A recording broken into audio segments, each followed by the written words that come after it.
Good morning students. Class 7th का ये first chapter है स्नेह शपथ, जो कि भवानी प्रसाद जी के द्वारा रचित है। इसमें पाठ परिचय में कवि ने बताया कि इस कविता में कवि ने प्रेम और स्नेह का महत्व स्पष्ट किया है। मीठे कोमल वचनों से हम किसी भी शत्रु, दीनहीन और भूले भटके को सही मार्ग पर ला सकते हैं। कठोरता की अपेक्षा प्रेम में अधिक बल होता है। इस कविता में कवि ने यही संदेश देने का प्रयास किया है। हो मित्र या कि वह शत्रु हो, परिचित हो या परिचय विहीन। कवि कह रहे हैं कि चाहे वह अपना मित्र हो या शत्रु हो, चाहे अपना दोस्त हो या किसी दुश्मन को अपन को समझाना हो, उसके साथ मीठे वचनों का, मधुर वचनों का प्रयोग करना चाहिए। चाहे वह परिचित हो या जिसे अपन जानते नहीं हो, उसे भी यदि समझाना हो तो हमें मीठे वचनों का प्रयोग करना चाहिए। तुम जिसे समझते रहे बड़ा या जिसे मानते रहे दीन, चाहे जिसे आप अपना बड़ा समझे या अपने से दीन समझे अर्थात गरीब समझे, यदि उन्हें किसी भी परिस्थिति में आपको समझाना पड़े तो आप कैसे वचनों का प्रयोग करोगे?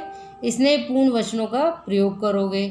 यदि कभी किसी कारण से उसके यश पर उड़ती दिखे धूल, यदि किसी कारणवश से आपके किसी दोस्त या शत्रु, परिचित या जिसे आप जानते नहीं हो, उसके यश पर आपको धूल उड़ती दिखे अर्थात उसके यश पर अपयश की छाया पड़े, तो उसे सख्त बात कह उठने की तेरी जिह्वा से हो ना भूल।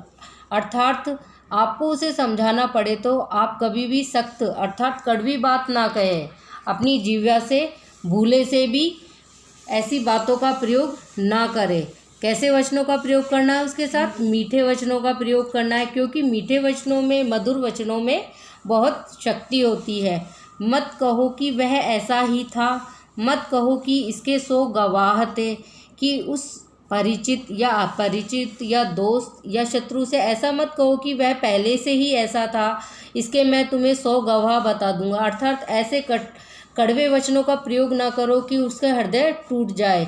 यदि सचमुच ही वह फिसल गया, अर्थात कवि क्या कह रहे हैं कि वह अपने मार्ग से फिसल गया है, अपने पथ को भूल गया है, या पकड़ी उसने गलत राह, अपने पथ से भ्रष्ट होकर उसने गलत राह पकड़ ली है, तो उसे समझाने के लिए अपन को मीठे वचनों का ही प्रयोग करना है। तो सख्त बात से नहीं, स्नेह से, अर्थात कवि कह रहे हैं कि उसे सख्त कड़वी बातों से नहीं समझाना है, अपन उसे प्यार भरे शब्दों से समझाना है।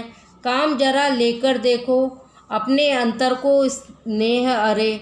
यदि आपको कड़े वचनों का प्रयोग करना है तो अपने मन से, अपने अंतर मन अर्थात हृदय को समझाओ कि जो प्यार भरे शब्दों में जो बल होता है वो कड़वी वचनों में नहीं होता है। तो अपन को उसे समझाने के लिए मधुर वचनों का प्रयोग करना होगा। कितने भी गहरे रहे गर्त, हर जगह प्यार जा सकता है, चाहे कितने भी खड्डे हों, चाहे कितना भी मन मुटाव हो। यदि अपन किसी के साथ प्यार भरे शब्दों का प्रयोग करेंगे तो वो गड्ढे भी भर जाएंगे, जो मन मुटाव है वो भी भर जाएगा। हर जगह प्यार जा सकता है, कितना भी भ्रष्ट जमाना हो, हर समय प्यार भा सकता है। चाहे समाज कितना भी गिर गया हो, अपने पथ से भ्रष्ट हो गया हो, लेकिन जो प्यार में शक्ति है वह हर समय अपने आसपास जा सकता है। जो गिरे हुए को उठा सके, इससे प्यार कुछ जतन नहीं। दे प्यार उठा पाए न जिसे, इतना गहरा कुछ पतन नहीं। कवि क्या कह रहे हैं इसमें कि जो गिरे हुए हैं, जो अपने पथ से भ्रष्ट हो गए हैं, अपने मार्ग से गिर गए हैं, तो इससे प्यारा कुछ जतन नहीं है। तो कवि कह रहे हैं कि इससे प्यारा कोई जतन नहीं है। अपन को कि उसे प्यार भरे शब्दों से ही समझाना होगा, उस गिरे हुए को उठाना होगा, उस पथ से भ्रष्ट हुए इंसान को राह पर लाना होगा। लेकिन इसके लिए अपन को क्या करना है?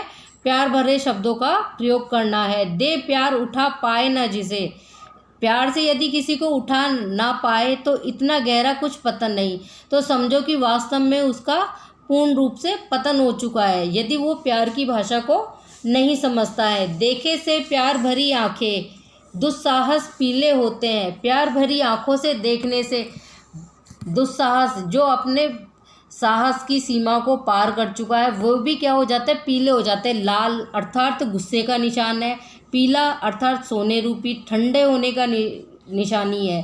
प्यार भरी आंखों से देखने से उसका गुस्सा भी, उसका दुस्साहस भी शांत हो जाता है। हर एक धृष्टता के कपोल आंसू से गीले होते हैं। कोई भी चाहे कितना भी ढीठ हो, कितना भी अपने प्रति से भ्रष्ट हो गया है, उसके गाल आंसुओं से गीले हो जाते हैं। कपोल अर्थात गाल। गाल कैसे हो जाएंगे? उसके अंतर मन में ग्लानि उत्पन्न होगी और उसके गाल आंसुओं से गीले हो जाएंगे कि मैंने वास्तव में गलती की थी। तो सख्त बात से नहीं, स्नेह से काम जरा लेकर देखो। तो कवि क्या संदेश देना चाहता है कि हमें कभी भी सख्त बातों का प्रयोग नहीं करना चाहिए, कड़वे वचनों का प्रयोग नहीं करना चाहिए। हमें सिर्फ प्यार भरी बातों से समझाने का प्रयास करना चाहिए। अपने अंतर का स्नेह भला, अपने जो हृदय का स्नेह होता है बहुत ही प्यारा होता है।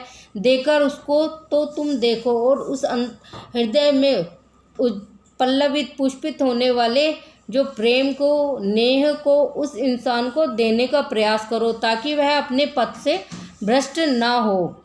है शपथ तुम्हें कर्णाकर की, है शपथ तुम्हें उस नंगे की। कवि क्या कह रहे हैं कि तुम्हें उस कर्णाकर की शपथ है,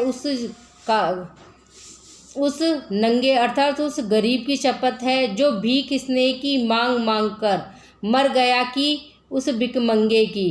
कवि कह रहे हैं कि तुम्हें उस भिखमंगे की शपथ है जो मांग मांग कर स्नेह भरे शब्दों से ईश्वर के नाम पर मुझे 2 पैसे दे दो मर गया। उस भिखमंगे की कसम है कि उसने जिंदगी भर प्यार भरे शब्दों से मांग मांग के अपना जीवन यापन किया। बस सख्त बात से नहीं, स्नेह से काम जरा लेकर देखो।